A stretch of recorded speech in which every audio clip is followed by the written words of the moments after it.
Well, today I'm speaking with Wendy Zammit. Welcome, Wendy. Thank you very much, Paul. Lovely to be here. I've followed you and Margaret for years and years and years, and great kudos to you for your work and for the community that you've developed. So it's lovely to actually be with you again. Well, to my mind, you've developed an even bigger community, and you and your husband Victor run the Friday Afterlife Report, which is a Hmm. weekly internet magazine or newspaper um, that has been going for 26 years. Now, that to me is the most impressive of all of us working. That's wonderful. And Victor, of course, your husband, wrote a book years ago. We've got two versions. An earlier version was a lawyer presents the case for the afterlife, Yeah. and the later one was a lawyer presents the evidence for the afterlife. Ah, So they were about 10 years apart. And we wrote the I think it must be about 10 years ago now that the second book came out. It's time for a new one, I know that. I've got a new one with all the Yeah. updates. Yeah. But No, there is the, so much evidence coming out now. That's the whole thing. So much new stuff all the time. And you would have noticed this too, Paul. When we no, you started a long time ago. And when we started, 20 years ago, even 10 years ago, there was hardly anything online. There were very few podcasts in those days. You had Afterlife TV with Bob Olson, and you had a couple of others, but now there are literally just hundreds and hundreds of people doing interviews, films, uh, AI generated videos. Amazing. Just the incredible increase in the amount of near-death experiences. Um, when we started, we never had anything on pre-birth experiences. Now that's very big. yeah. There is so much that people are sharing, and of course, one of the internet has been marvelous because people can come and talk about their own experiences, and there are so many groups on Facebook, on Yeah. Instagram, on it's just amazing how much easier it is for people to find the information. Do you run at least one Facebook group? Do you run any more? All four. Four Facebook. What are they then? What are they called? We have afterlife evidence. We have afterlife. Oh gosh, Victor Look it Zammit, up. our own page. I forget, Paul. We But we you put up can a find link. us a lot. There's Yeah. lots. Evidence for the afterlife. We don't spend as much time on it as we used to. That was, time constraints. Yeah. Facebook can be very, very draining in terms of time. Yeah. But we put every week we put up the report on the in the Facebook groups. And the program still running on a Sunday? We have a program. What we've done is we've tried to encourage people to start their own groups. Right. And we've now got a network of 30 groups a month that Wow. we run, and we coordinate them. And we've got people doing mediumship development, we've got doing spirit rescues, we've got a group on spiritism talking about that. We have mediumship development groups, discussion groups. There's pretty much one every day for people. The one that I am most involved with is the one that runs on Sundays, Yeah. Monday morning in Australia. Right. We call it the Global Gathering, Global gathering. Yeah. and we usually have a guest, and we have uh, people from uh, Australia, South America, North America, Canada, all over Europe. Yeah. Um, the whole it's geared up at a time that we can bring in people from everywhere, and it's amazing. We've Yeah. got we usually have about 50 people turn up every week to that, and we record the videos and we put them all on my YouTube channel, Wendy Zammit, and there's lots and lots of great videos there. We have wonderful guests. But you have to be the most prolific in the world now at this moment, I would think. I know Sandra Champlain puts quite a lot on her radio Sandra, yeah, station. Sandra's wonderful, Yeah, absolutely but wonderful. you've introduced the world to Brazilian Spiritism through the one doctor who is a regular speaker. Yeah, His name we have Luis Sergio Luis Marotta. Sergio. Is Yeah, yeah, Luis Louis. Sergio and his lovely wife is uh, she's the one that's the doctor. But we're we're we're at the moment we're doing a whole lot of stuff on Brazilian spiritualism. We're very fortunate. We've seen Jose Medrado has come out here. I work very closely with Inga Crosson. Yeah, Now, Inga has a development centre at Wallachia, which is in Sydney. right, And for the last 12 years, she's been bringing physical mediums to Australia. right. Anyone and everyone who's a physical medium has come to just up the road from us. A So marvel. I've been very, very fortunate. And one of the ones that she brings from Brazil is Jose Medrado. Some of you, he goes to England as well. He's Yeah, the painting yeah. medium. The painting medium. He Yeah, goes into trance and he paints things. But it's not only that, he has introduced us to very much the philosophy of Spiritism right. and the whole. There's a really interesting differences between spiritualism and spiritism that most people are not aware of. Yeah, And of course, spiritism is because it's been developed in Brazil, it has a very, very strong ethic of setting up, helping the poor, yeah, helping very much the way spiritualism used to be. yeah, I think spiritualism was like this in the 1930s. And spiritism, I see it's like spiritualism without the commercial side of it. yeah, Unfortunately, it's a problem that we've all talked about is that spiritualism has become a bit diluted with commercialism. yeah. But And yes, sorry. you can understand a physical medium needing to charge for a public Oh yeah, sales because of I all the understand. traveling Yeah, involved. But exactly. yeah, the mental mediumship, there's only a few who make significant money at that, to my That's true. knowledge. I think the bulk of Look, people just get by with it. it's a quandary. It Yeah, absolutely is a quandary of, and I mean, someone like John Edward, who travels the world, yeah, opens so many people to yeah, the mediumship. You know, the big name. There's a few big names yeah. Not many who though, do travel the but world, there are a but they're few. not that many. There are No, very few wealthy mediums. You know, people say, "Oh, people go into yeah, mediumship to I know. make money." Not really. No, If you put that time into the stock exchange, you'd you'd be have a better off. much Yeah, better that's right. chance of dying rich. So, what did you do as a career then before you retired? I I was basically a teacher. Oh, That's my lovely. whole Yeah, educational background, and then I moved into counselling and adult right. education. Oh, lovely. And you wouldn't believe it. This is why it's just I believe it was all planned. I Yeah. spent 20 years learning how to develop groups and communities online. Wow. And then you put it into practice. And what a way to put it into So practice as well. so And yeah, Victor must have been a lawyer then, with the sound of it. he was a lawyer, So was he a and barrister or he a was a solicitor? suburban lawyer. He had a law practice. I spent quite a few years in his office with him, and I would do the office work, and he would do the court work. Right.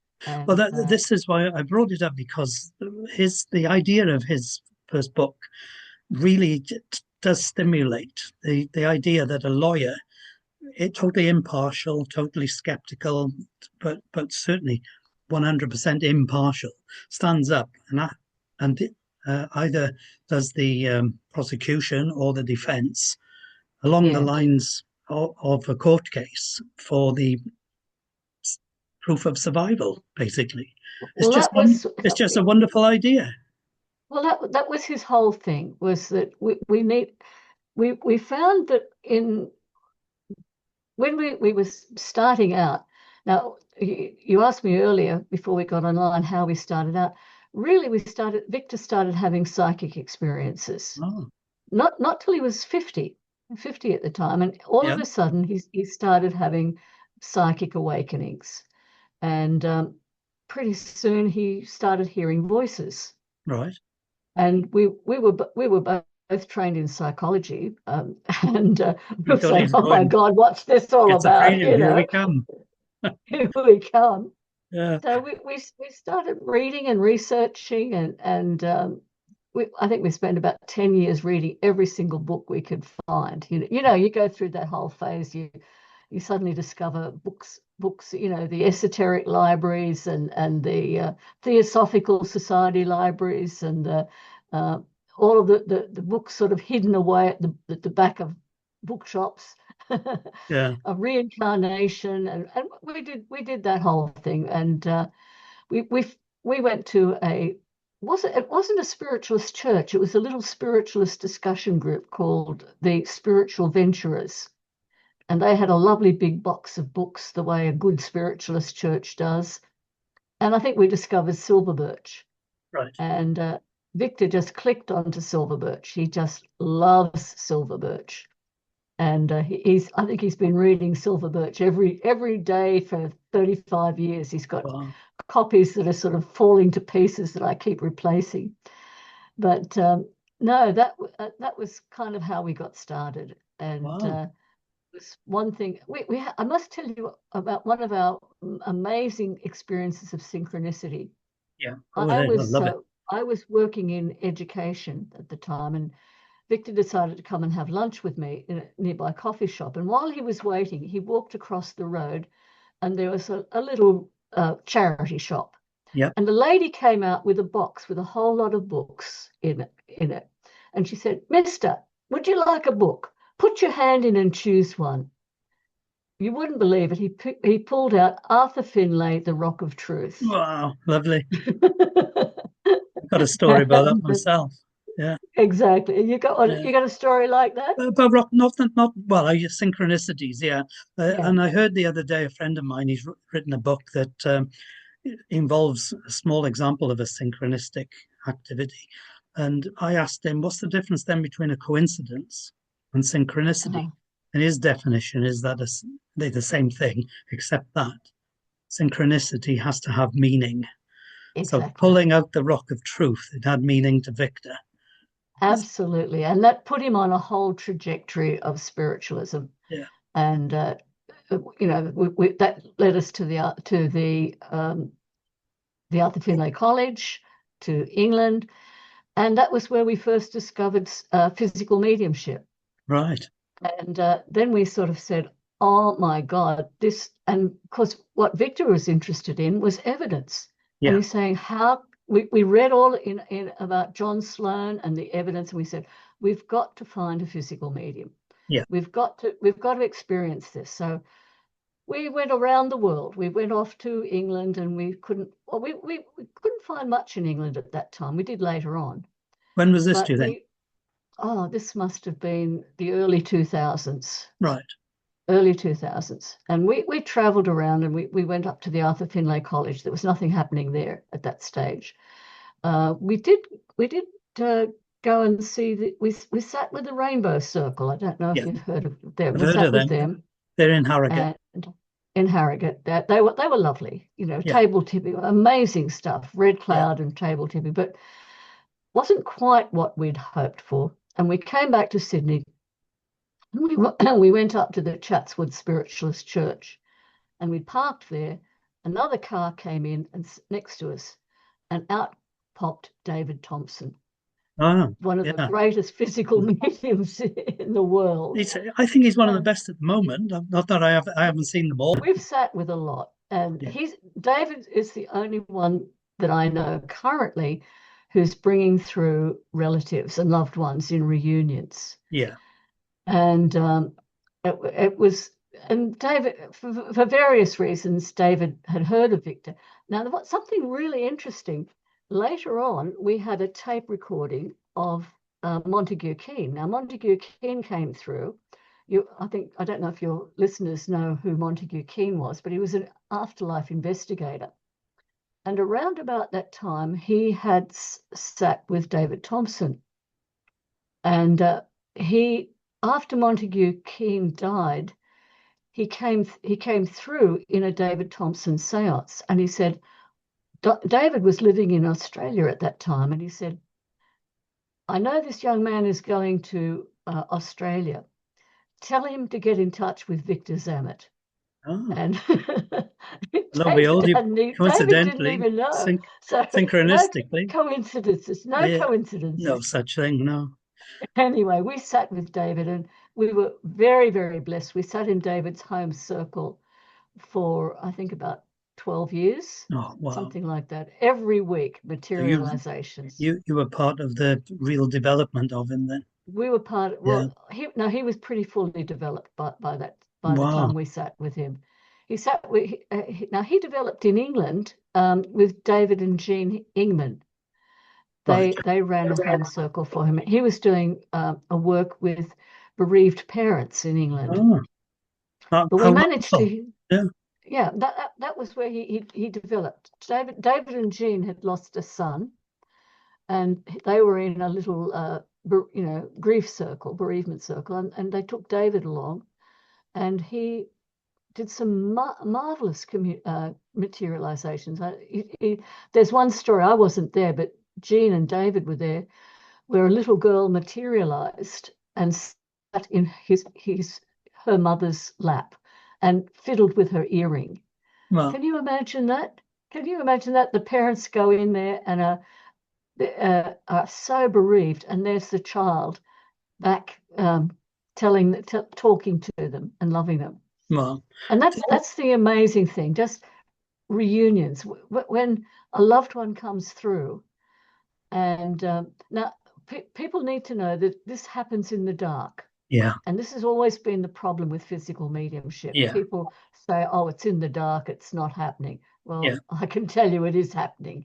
You know, it's like, just because you can't see somebody, if you're talking to someone on the phone and you get the added benefit that they're able to touch you and show you like some of the things that have happened in those seances. You hear the loved one walking across the room. You hear the steps, boom, boom, boom. They come and they hold you. You feel the faces on your hands on your face. My father materialized. well, He walked across the room. He kissed me on the forehead, and he talked to me, and he said, "I told you I'm very, very common thing." He said, "I'm sorry I never told you I loved you." Well, yeah. how would anybody in the room know that? No, they That's a wouldn't know very that. but a very common thing that people come through. I was not as loving as I should have been. I'm sorry I didn't do this. And then I felt something go into my hand, and it was a piece of paper with his signature on it. Oh, wow. Yeah. Now, nobody in that room would know my maiden name. Oh, Nobody would know my father. My father was John Flood. It's not on the internet anywhere. Nobody right, would know that, right. you know. Yeah. So that was we considered that pretty much evidence, and we saw that a few times. But it's just that whole physical. It's it's the icing on the cake Yeah. of all the other evidence. But again, you can't introduce people to this right at the beginning, because they'll No. say, "Oh, it's fraud, it's fraud, it's fraud." You know, it's all imagination, whatever.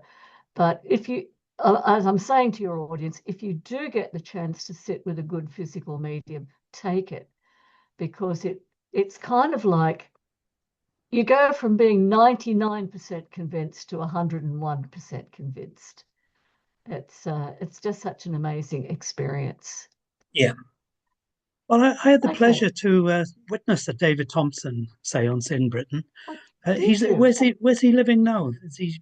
He's in New Zealand. He's in New Zealand now. All right. So it is marvelous that he's spreading it around the world. I am Oh, absolutely. speaking with him. I found him a lovely, warm, genuine person, He's a and beautiful everything person. about it Yeah. um, was, well, it was just wonderful. I like the physical seances with a bit of light, and so the bulk of it in the darkness.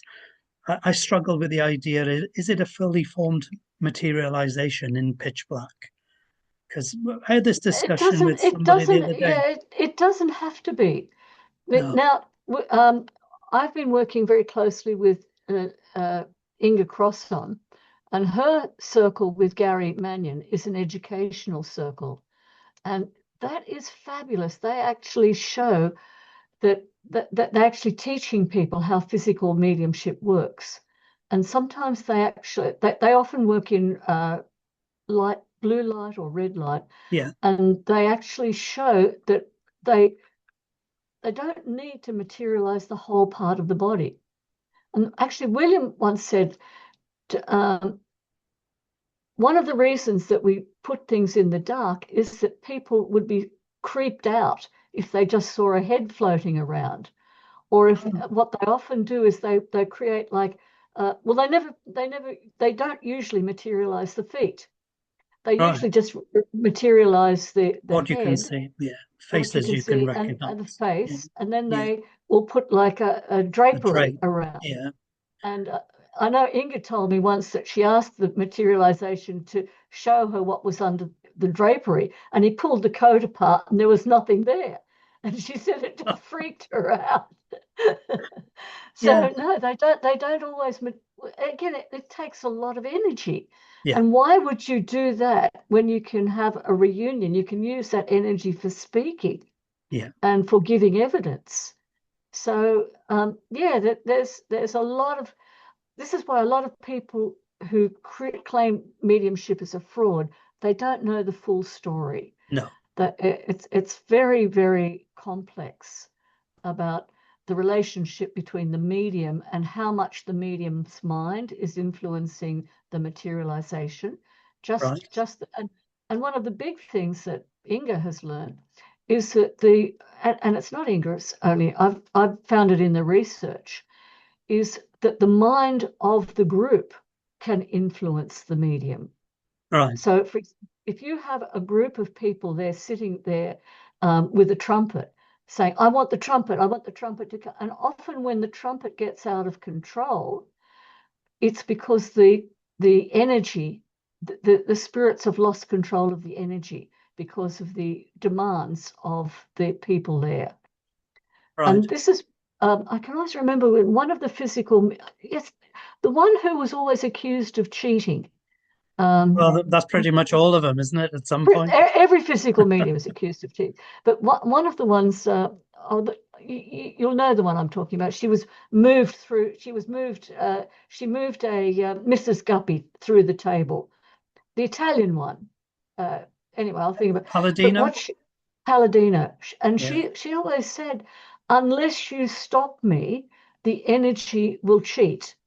You, Oh, if there is, it's not me being willful.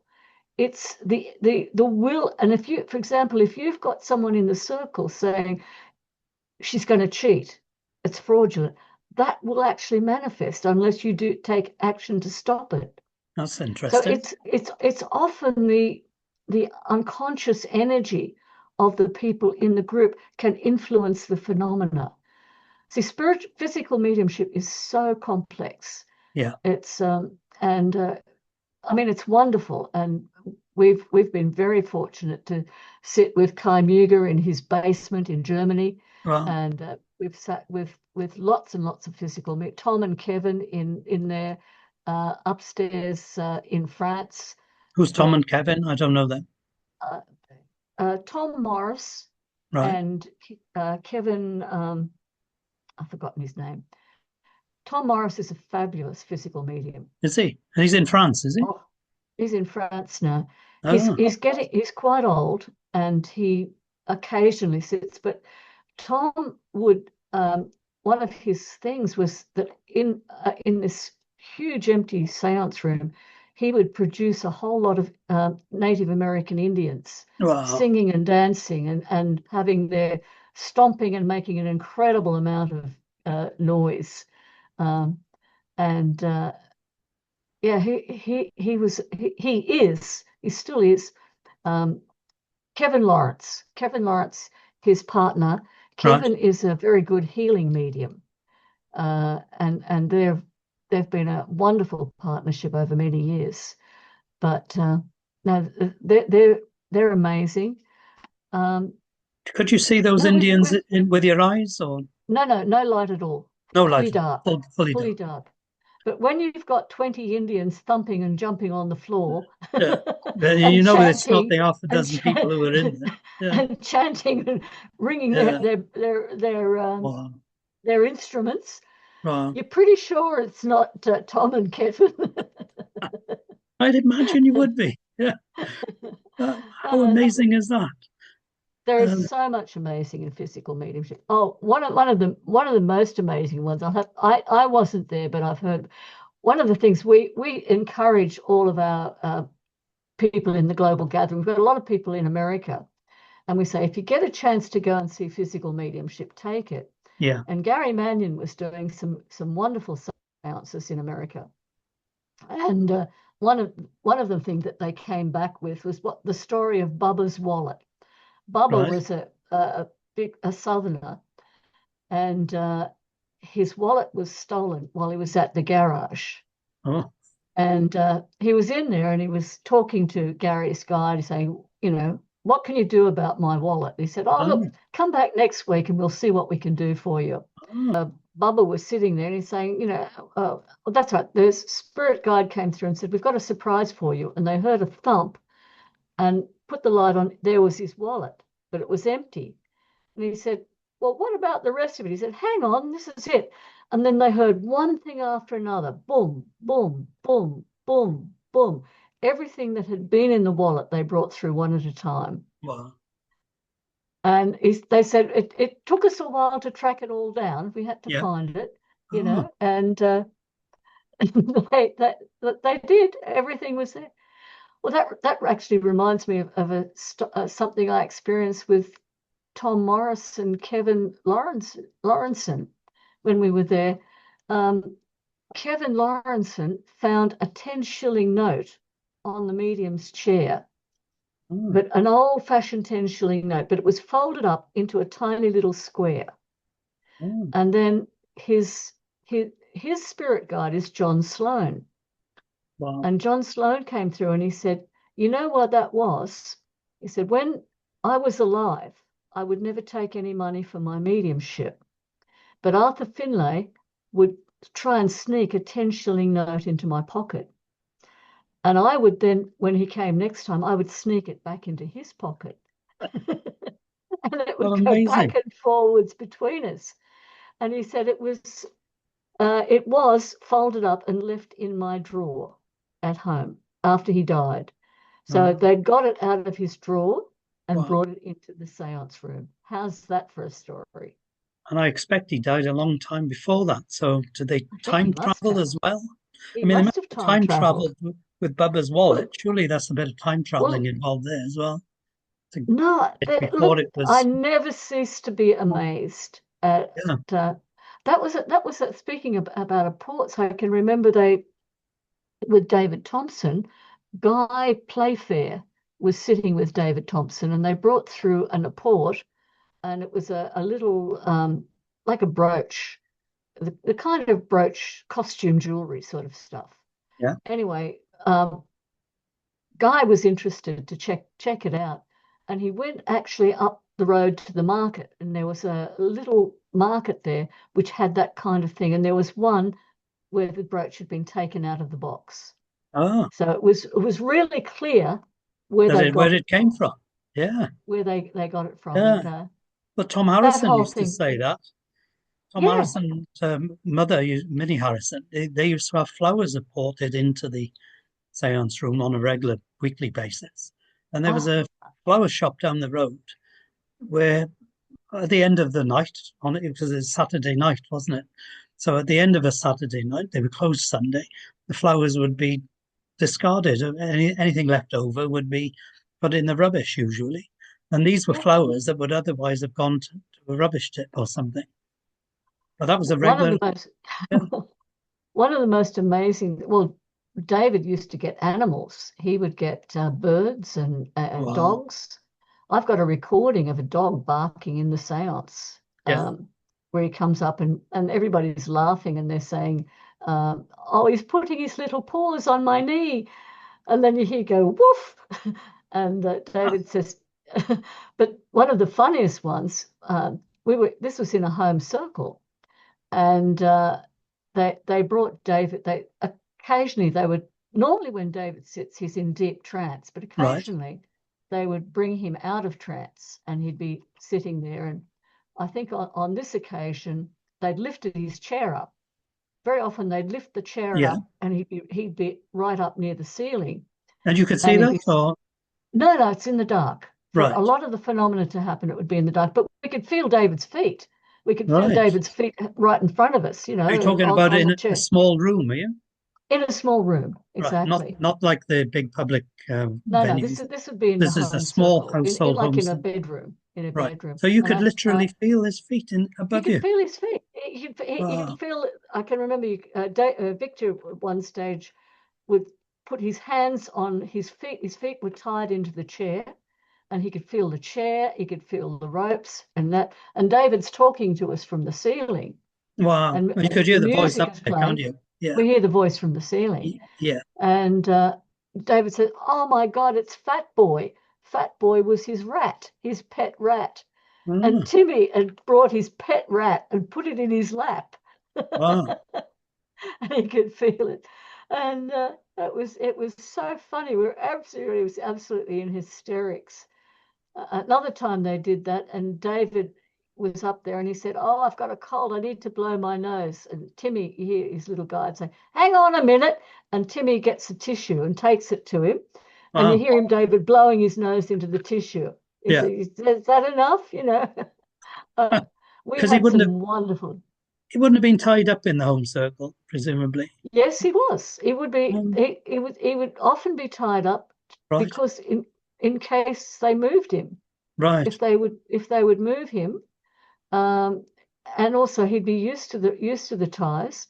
Yeah. And now Inga told me something that I didn't know, Right. that one of the reasons they tie the medium in up is because if the medium inadvertently hits his own ectoplasm, it can Oh, actually recoil. And I didn't know that. I had never that's an thought amazing about that. idea. Yes. I had never heard about that. I've never heard of that. We used to tie the medium up in the circle I used to attend. Cable ties Yeah. and bootlaces was another one. But they'd always remove them effortlessly. There was nothing you could Oh, do to well, tie we've it got. to restrain anyone. Have you seen? We've been Inga's been working with Eckhart Cruz, Dr. Eckhart Cruz, a PhD doctor professor from Right? Germany, Yeah. and he's spent nearly the last 10 years doing photography, infrared photography with Gary and with Kai, Yeah. and with Warren Kaler, Yeah. and with somebody else. But we've got videos of Gary sitting there in the cabinet. Right. Okay.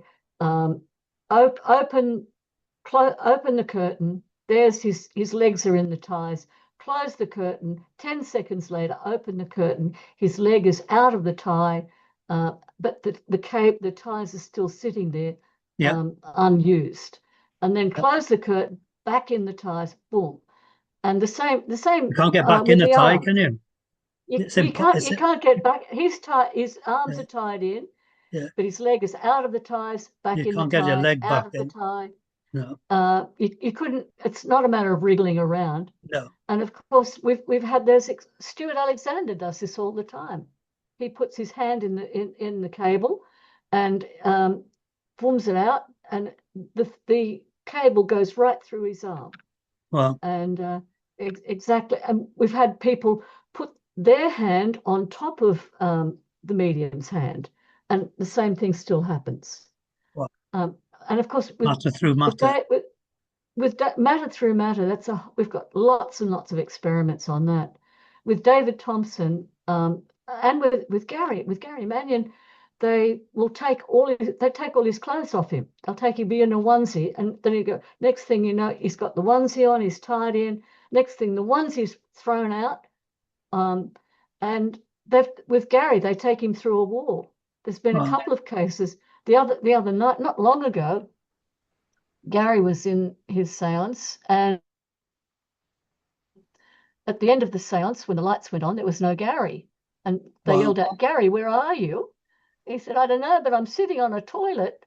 They'd moved him into the bathroom and Wow. sat him on the toilet back to front. Wow. Uh, And and that's that a home happened. circle, is it? It's a small No, that room. was actually, I think that one was a small room. I think that one, I know there was a whole crowd of people there who told me about it.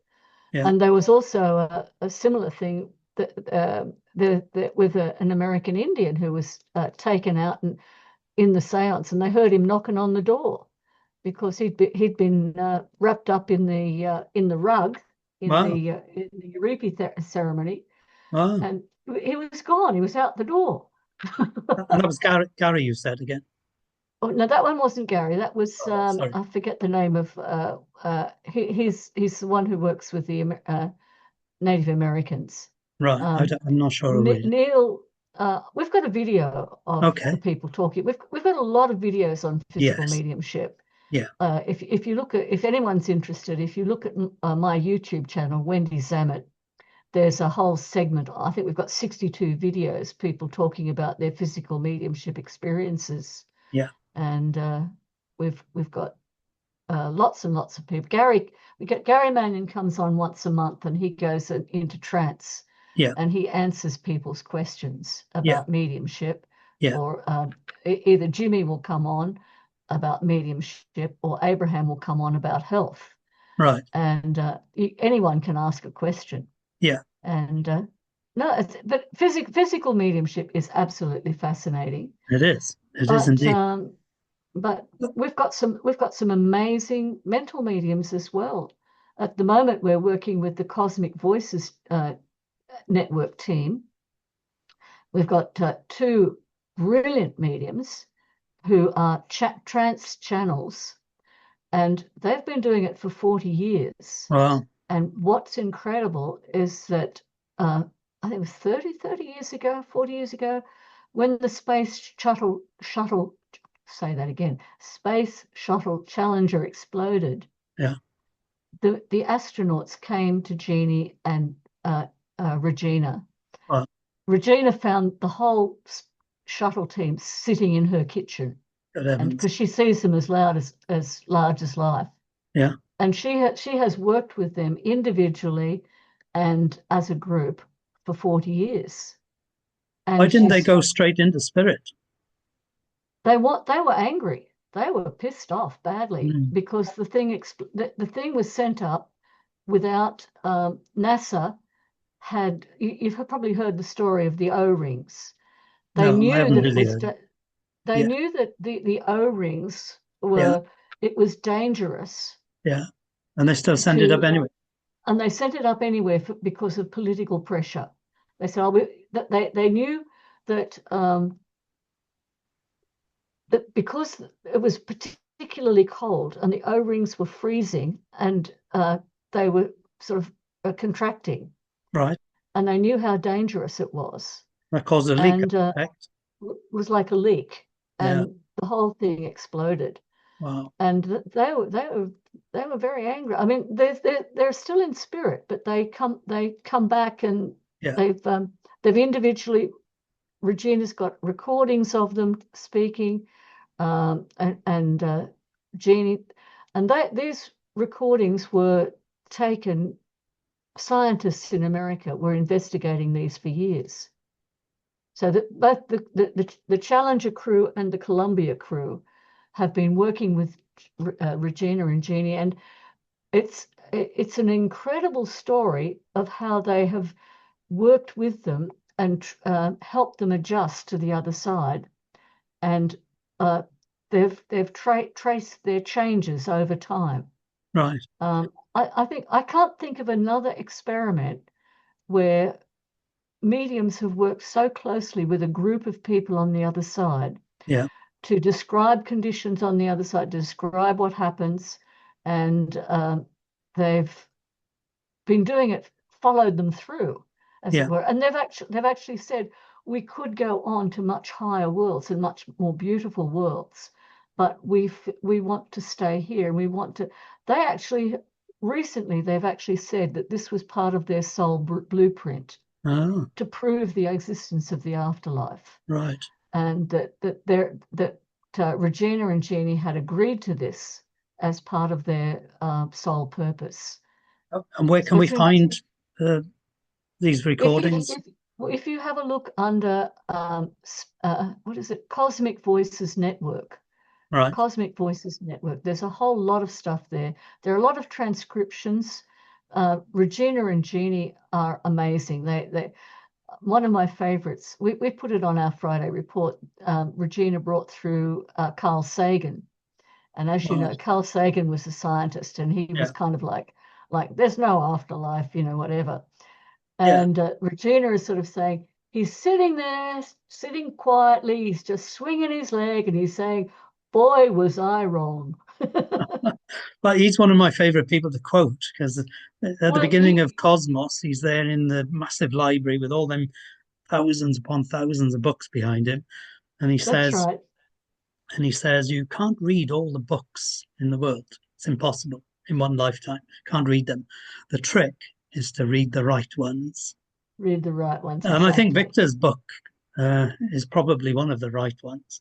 And yeah, you need to bring it up to date now with all this other wonderful With all of evidence. this other stuff that's coming Yeah, through. Well, um, we put that Carl Sagan tape on our report, so it's there, and I'll send you the link to it because I right think here. you might find Yeah, it interesting. But again, we've got a whole section on our website uh, on Cosmic Voices Network. In our on my YouTube channel, there's a playlist for the Cosmic right. Voices Network, Excellent. and some of those things are absolutely fabulous. But getting back to Carl Sagan, one of the things he did say was that he had to compromise in order to get the he was particularly interested in aliens, in Yeah, space, extraterrestrials. yeah, And in order to get the funding for the Cosmos series, he had to agree not to talk about extraterrestrials. yeah, He had to restrict what he talked about, yeah, which I found that was really interesting. yeah. Well, I did hear And that the government, American government, put a blocks on him and yeah, basically told him straight, you keep quiet about all this. yeah, I there think was that's well known. there were there were very strict guidelines, guardrails that he Yeah, could use. yeah. So yeah, yeah. So But going back to that's David yes. Thompson, Mm, when I did a seance report of the experience I had, I've read other reports and they were all the same. It was hardly any yeah. different. I thought that's why is it? Why is it you suppose that there wasn't such variety in the public seance? Well, I And think the there's public one seances. variety Yeah, was the where you said earlier about the individual relatives. That yeah, happened the other side of the room, so I couldn't really hear too much. But on the one I attended, there were definitely a Scottish recipient and a Scottish relative. So yeah. that's a unique Well, dialect. well, we. I know we were present at more than 100 reunions, Well, and some of them were amazing because the reunions didn't usually happen in the private seances in the home circle. They would usually happen. They would save up the reunions for the public seances, right. and I'm trying to remember now. No, there were a few in some of our private sound. I remember Dodi Fayed came through. We Oh, used to get amazing people coming through. yeah. Mahatma Gandhi came through. Um, Lots and lots of people, and Henry VIII was brought through, No, which was really interesting. it'd be interesting He'd to be, talk with these people.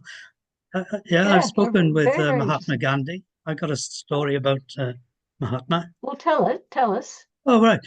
Well, I was reading his book when I was sitting in Margaret's home circle. I wasn't living with Margaret at the time, I was living elsewhere. And reading Mohandas Karamchand Gandhi, reading his book. Beautiful. Or I might have been listening to his tape because I used to get the cassette tapes recordings from the library as well. Well, it's Right. one or the other. And I walked into Margaret's house this one Friday and she said, "Oh, you brought Mahatma Gandhi in with you." So she could see him crystal clear. How do you know it's him? Well, he hadn't got any teeth. So we had a brief chat, and I think the one thing I wanted to know was he a spiritualist? I knew that he studied every religion or lots of religions. Mm, mm, mm. It wasn't answered there and then, but as soon as I got home, I either put on the cassette if it was the cassette, or I opened the book, and the very next thing that was said by Mahatma Karamchand Gandhi was that the one religion he didn't study was spiritualism. But it was the very Ah, next thing that was said.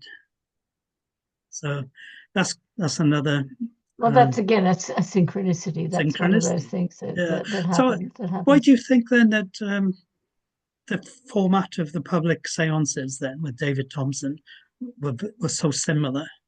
Well, I With think first of all, they have to do something tried and true because in the right, public seances, you don't have the luxury of having the energy of a home circle right, where everybody is trusted, harmonious. Yeah, where they already know the vibrations of everybody. yeah, So it's kind of like they've worked out something that they feel their primary concern in a public seance is the safety of the medium, yeah. Of course. Yeah. and they have to work at, because as you know, in a physical circle, if somebody stands up and grabs the medium No, it could or be grabs deadly, the couldn't it? ectoplasm, Yeah. I mean, I've seen David hurt by Well, somebody screaming oh, when there was one woman who when the trumpet came around, she went, oh, like that, and she hit the ectoplasm, oh, and that was the end of the seance. wow. And David ended up with a cut on his cheek Good. from that. It's so fragile, Yeah. and Well, and not only that, not everybody, not those that are going to come through have to learn. They have to be taught how to come through. I right. can remember Sir Arthur Conan Doyle said it's like trying to speak with your head in water. Wow. It's it said it's difficult, and he said the ectoplasm sticks to your spirit body.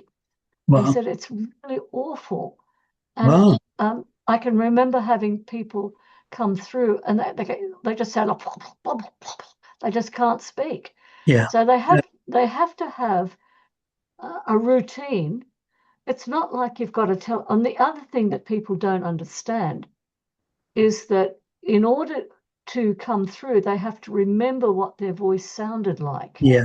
Yeah. Now you think about it. Yeah. Imagine if you had to remember what you sounded like when you were 5. But I don't think you can you?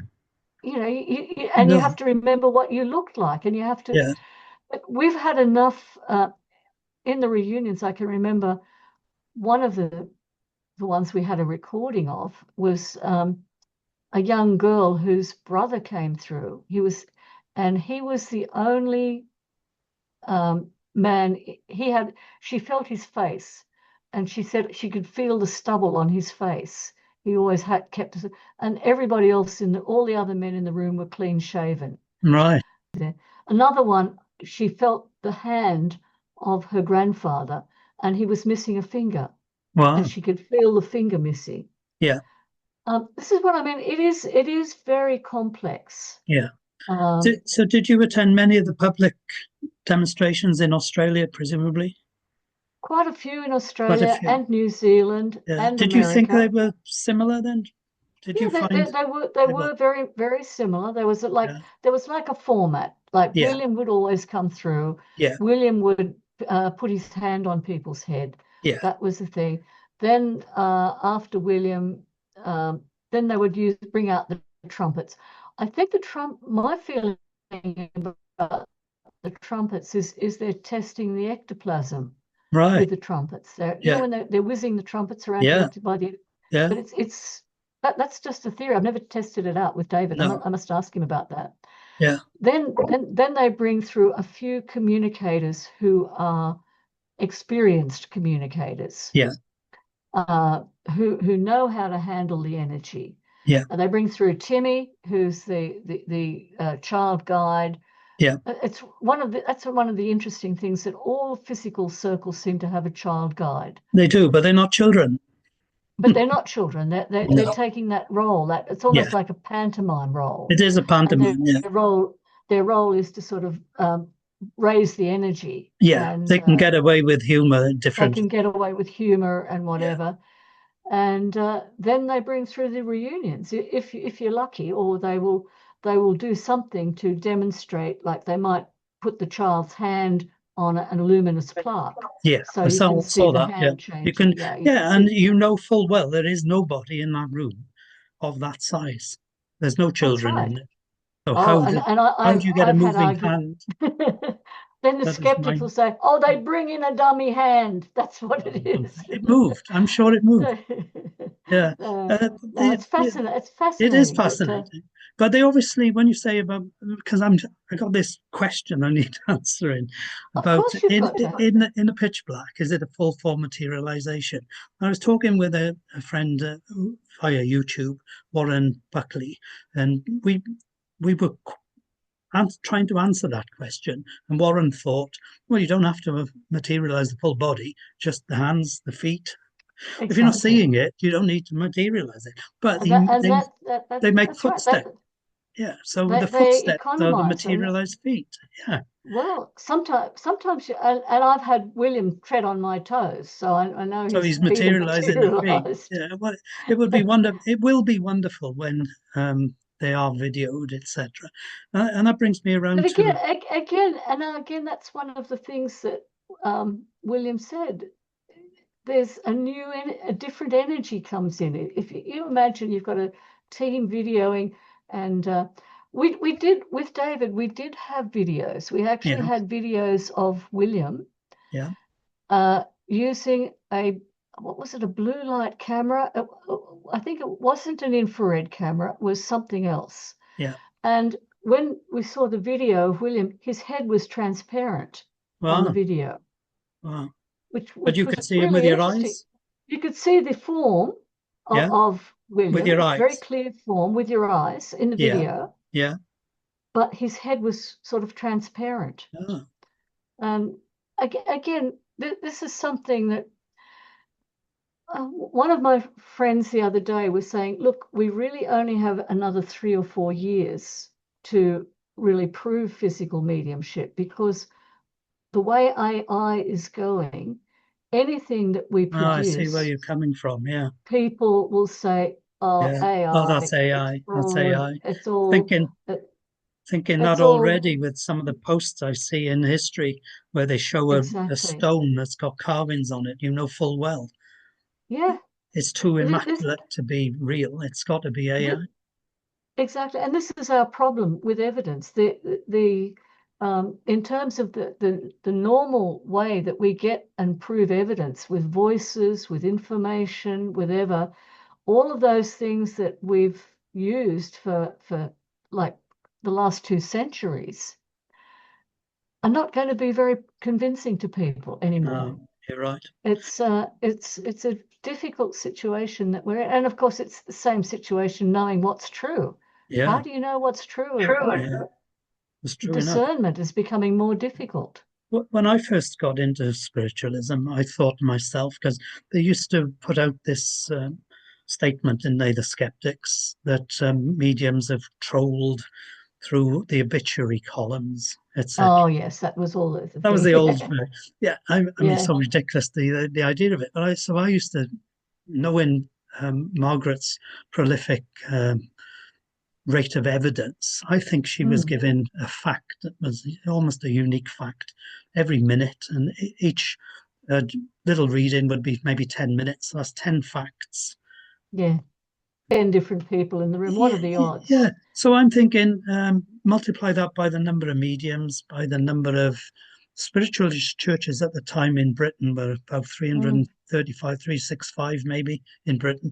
And that was just the SNU's churches, the Union's churches. Then there was the Yeah. Christians, then there was the Independents. So, and 2 or 3 nights a week, I'm thinking Mm. that's just a phenomenal amount of evidence. Yeah. You'd have to have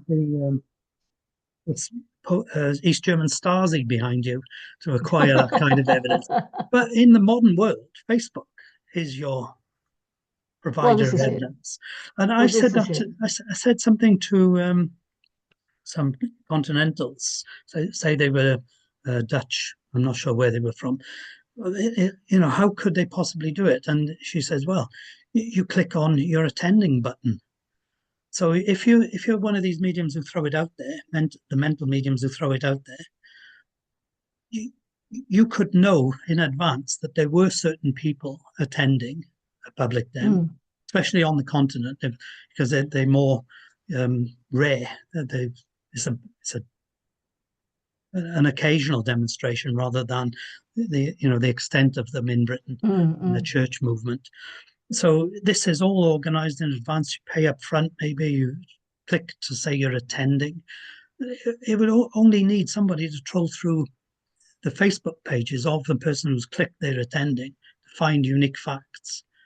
And apparently in America, there's a people who are doing that to, prove that there's a fraud taking place in a theatre, for example. Yeah.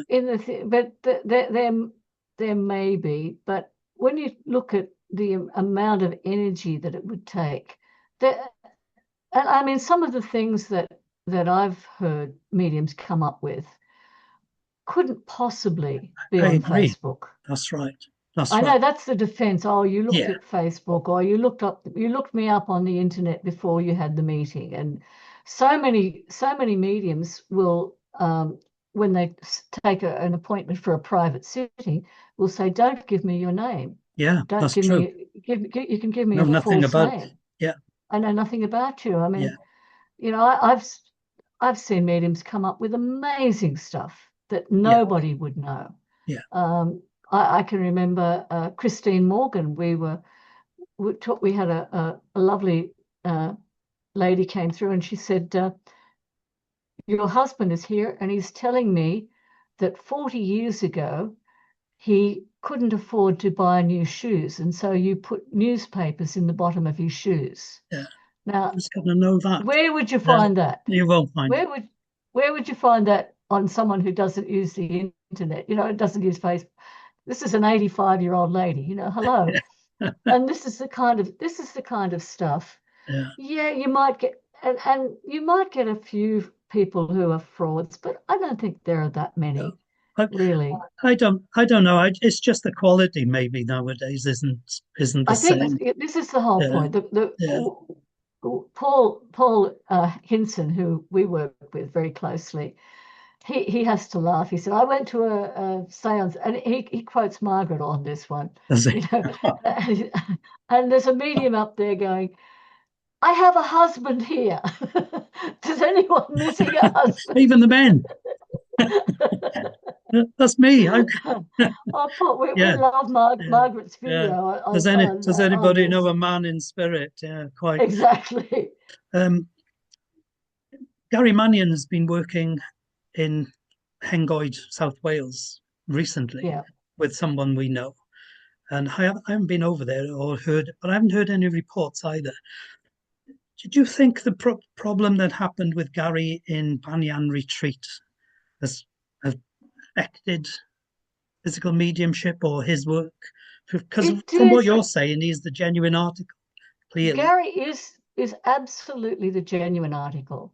But that was a whole mysterious thing about why that happened. And you know that one of the things was that they had turned the video on, and they were not supposed to.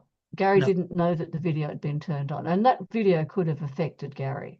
Yeah, definitely. And Spirit did what they will do. And one of the things with the Spirit keeps saying, they don't want physical mediums demonstrating in public anymore. They want them to go back into the home circle. Home circle, yeah. And they're very concerned about the energy that's coming up in a lot of physical mediumship circles. You're getting people who are treating it as entertainment and phenomena rather than the sacredness of it. Yeah. And that's one of the interesting things that I'm finding with Spiritism. The Brazilians have got a different attitude towards mediumship. They don't do personal reunions. I want to come along and talk with my grandmother. Yeah. Very little. Their whole thing is about personal spiritual growth. And people have to be prepared to pray and to study Alan Kardec's work, the Spirits book. Yeah. It's a much more serious approach to that mediumship is there in order to give you spiritual guidance or to bring through people on the other side who need spiritual guidance. Yeah. It's quite it's a I wouldn't say it's just different Yeah. to this. And unfortunately, there are some spiritualists who get stuck on the reunion. They go Yeah. every Friday night wanting a reunion with grandma Yeah. and waiting for a reading. Have you got someone there for me? Once you know about the afterlife, I feel that you have a duty to then switch your emphasis to service. Yeah. Now, That's a there are beautiful way of many, expressing it. well, that's right. Now, the spiritualist way of service has been to train in mediumship to help others or to give healing. That's always been the spiritualist's way of serving. And someone like Margaret and yourself, you're serving people who are grieving. But there are some people who who don't do anything but go and have a reading, Yeah. reading after reading after Yeah. reading. And you ask them, well, why don't you? There are some people who will help with the church, but they're pretty few and far between. Yeah. Would you agree with that? I do. And that's why whatever else we stop, we haven't stopped the healing. We, we, Yeah, we continue healing work regardless. I dare say we'll start teaching again. Margaret's always got that bug to teach. yeah, But yeah, my yeah. format has become these videos now. And just in case we get cut off, thank you very much for giving me your Oh, time today. it's been delightful, It's been delightful to talk to you, Paul. a wonderful chat. It's actually Yeah. skimmed the surface. I need to delve much, much deeper because the home circle form of physical mediumship is beyond most people's knowledge or understanding. But it Oh, truly is the most wonderful form of it. it is wonderful. It is absolutely, and of course that's what spirit wants. Spirit wants. They keep telling us, and this is something that's coming through Gary's mediumship. He said, "We're going to need home circles. We're going into turbulent times, Right. and we are going to need home. People are going to need the comfort of home circles.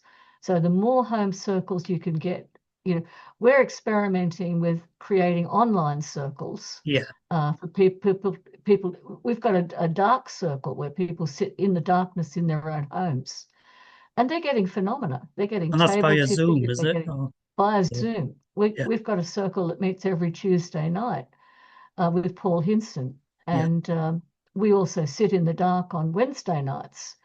So and we've got a spiritualist church which we run. I think we have six activities a month. We have two face-to-face meetings with mediums, and we have four lots of mediumship online, platform mediumship online.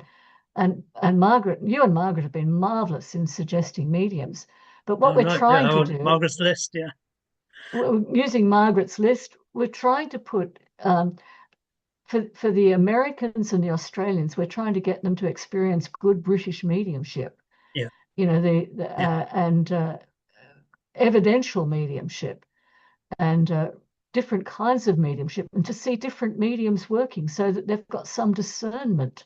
Yeah. This is a real problem in certainly in Australia. That in Australia, the standard in the churches is not good, unfortunately. And Paul keeps telling me about the English standard, and one of the things we're trying to do is get people to understand what good mediumship is all about.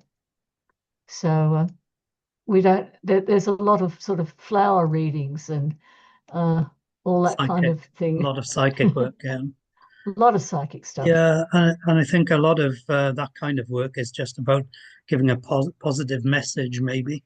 Yeah, yeah, But yeah. it's not And spirituality, is it? And it's no, not mediumship for sure. it's not mediumship. No, Paul, it's always delightful to talk to you and to Margaret, as always. And thank you for the opportunity. And I hope that some of the people might think about coming along to some of our meetings or having a look at sign up for the Friday report.